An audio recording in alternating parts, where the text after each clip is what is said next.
New trend. Kiss your pet on the head and see their reaction.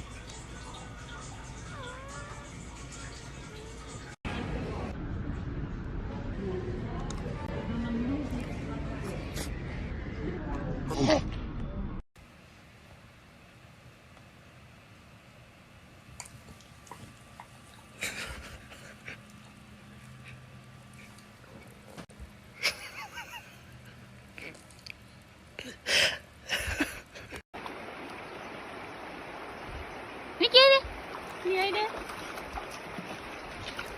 た。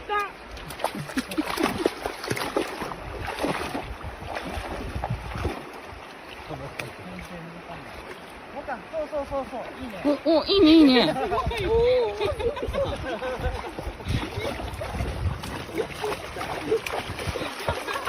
猫が猫であるように、犬は犬であるように、全身全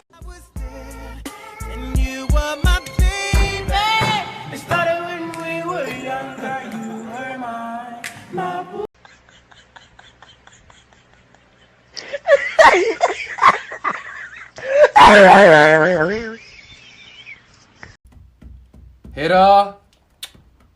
Hera. Hera gel oğlum. Hera. Babacım gelsene. Allah Allah. Hera. Hera.